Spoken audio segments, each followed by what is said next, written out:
Hello friends, welcome to my channel blog and fun junction.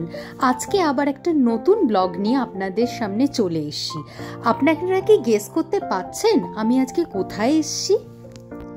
এটা হচ্ছে বাগবাজার সার্বজনীন যে পুজোটা হয় সেখানে 16 থেকে 19 তারিখ অবধি একটা খাদ্য মেলা হচ্ছে। সেখানেই আজকে আমি গিয়েছিলাম। আমার সঙ্গে থাকুন আর পুরো ব্লগটা দেখার অনুরোধ রইল। আর যদি ভালো লাগে লাইক, শেয়ার অ্যান্ড সাবস্ক্রাইব। এই খাদ্য মেলায় কিন্তু নানা রকম খাবারের স্টলই ছিল। আস্তে আস্তে আমি পুরো ঘুরে ঘুরে আপনাদের সব কটা স্টলই দেখাবো। মেলায় ঢুকে প্রথম যে স্টলটি আমি দেখতে পেলাম সেটা হচ্ছে টার্কিশ আইসক্রিমের স্টল। এখানে অনেকজনই ভিড় করেছেন এই টার্কিশ আইসক্রিম টেস্ট করার জন্যে। আস্তে আস্তে আমি নেক্সট স্টলে গেলাম। এই স্টলটি হচ্ছে পিঠের পুরো মা লক্ষ্মী পিঠের স্টল। এনারা এসেছেন পূর্ব বর্ধমান থেকে। আর এখানে আমি একটা জিনিস দেখতে পেলাম যে একদম লাইভ বলে না, লাইভ কাউন্টারে সব কিছু বানানো হচ্ছে। এখানে দেখুন লাইভ কাউন্টারে বানানো হচ্ছে পাটিসাপটা। ইনি কি সুন্দর পাটিসাপটাটা বানিয়ে ফেললেন আমার চোখের সামনে একদম। নেক্সট স্টলটার নাম ছিল হচ্ছে the new town family.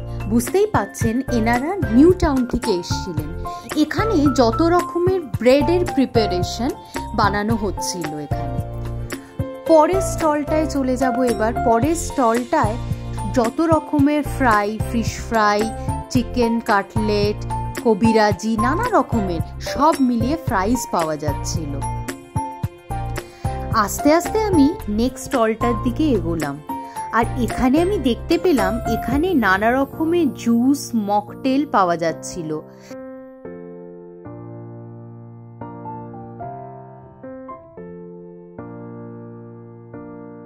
Next stall ছিল হচ্ছে বম্বে পিৎজা। এখানে নানা রকমের পিৎজা পাওয়া যাচ্ছিল। এখান থেকে আমি পনির কর্ন পিৎজা অর্ডার দিলাম। এটা আমার পড়ল হচ্ছে 130 রুপিস। পিৎজাটা কিন্তু খেতে খুব ভালো ছিল, অসাম। 130 রুপিসে পিৎজা খুবই ভালো। আর ওপরে মেয়োনিজও দিয়ে দিয়েছিল, ওই জন্যে বেশ ভালো লাগছিল কিন্তু খেতে। আমি দেখছেন না কিরকম কনসেন্ট্রেট শুধু করেছি খাওয়ার দিকে, অন্য কোনো দিকে তাকাচ্ছি না, পিৎজার দিকে অনলি কনসেন্ট্রেটেড।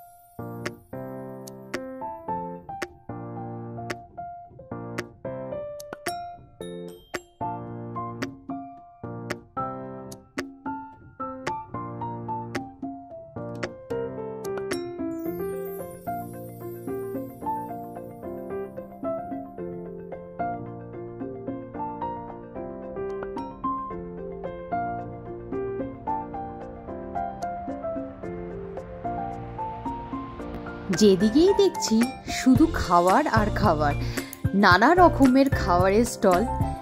দেখে শেষ করা যাবে না। আর হচ্ছে খেয়ে শেষ তো আমি করতেই পারবো না, এত খেতে গেলে তো আর দেখতে হবে না।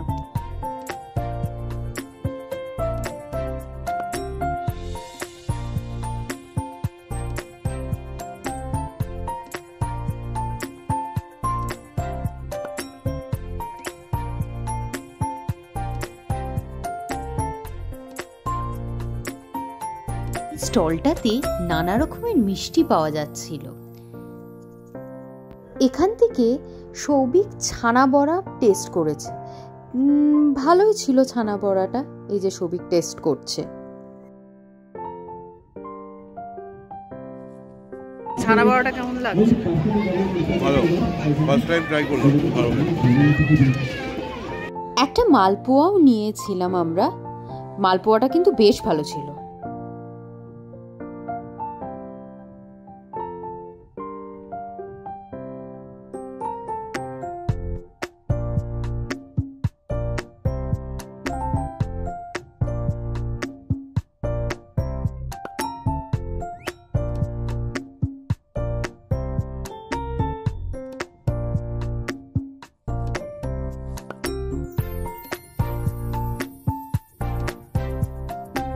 যারা বাগবাজারে এসছেন এই দোকানটা চেনেন না হতেই পারে না।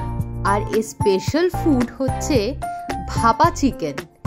সবাই এখানে যারা এসছে সবাই জানে, কিন্তু কপাল খারাপ হলে যা হয়, ভাপা চিকেন শেষ, মোটামুটি সব কিছুই শেষ হয়ে গেছে। তো মনকে সান্ত্বনা দিতে ওই চিকেন ফ্রাই একটা নিলাম। চিকেন ফ্রাইও খেতে ভালো। এই দাদার দোকানে মোটামুটি চিকেন ফ্রাই, ফিশ ফ্রাই যাই খাবেন খুবই ভালো। তো মনকে সান্ত্বনা দেওয়ার জন্যে এটাই খেলাম আর কি। বাড়ি ফেরার পথে সিঁথির মোড়ের কাছে হঠাৎ করে শুনতে পেলাম সোমলতা পারফর্ম করছে। ব্যাস মাথাটা পুরো ঘুরে গেল। আমি তো যাবই পারফরমেন্স দেখতে। ওখানে কাশীপুর উৎসব হচ্ছে, সেখানে সোমলতা পারফর্ম করতে এসে আমি ঢুকে পড়লাম সেই কাশীপুর উৎসবের ভেতরে। এখন যাচ্ছি, এই গলির ভেতর দিয়ে গিয়েই একটা ওখানে স্টেজ মতন হয়েছে যেখানে সোমলতা পারফর্ম করছে।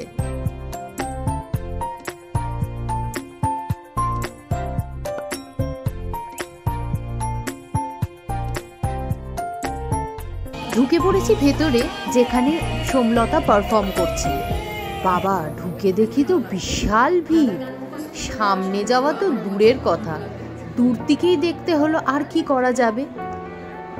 অসাধারণ পারফরমেন্স করছিলেন, কিন্তু শুধু একটু মাঝে মাঝে ধাক্কাধুক্কি খেতে হচ্ছিল ঠিকই, কারণ প্রচুর মানুষ এখানে সোমলতার গান শুনতে এসেছিলেন। আজকের দিনটা কিন্তু ভালোই কাটলো। একটা মেলা নয়, দুটো মেলাতে আজকে আমি ভিজিট করলাম। প্রথমটা হলো খাদ্য মেলা, আর তারপরে হচ্ছে কাশীপুর উৎসব। আর খাওয়া দাওয়া তো ছিলই, আর প্লাস পয়েন্ট হয়ে গেল সোমলতার এই পারফরমেন্সটা দেখা। ভালো খাবার খেয়ে আর তারপরে সোমলতার এত ভালো পারফরমেন্স দেখে মনটা বেশ ভালো হয়ে গেল, মনটা যেন ফুরফুরে হয়ে গেল। এবার বাড়ি ফেরার পালা। আজকে এই পর্যন্তই। আবার অন্য কোনো দিন আবার একটা অন্য ব্লগে আপনাদের সঙ্গে দেখা হবে। ততক্ষণের জন্যে ভালো থাকবেন, সুস্থ থাকবেন, আর আমাকে একটু হলেও সাপোর্ট করবেন। Please like, share and subscribe. Thank you.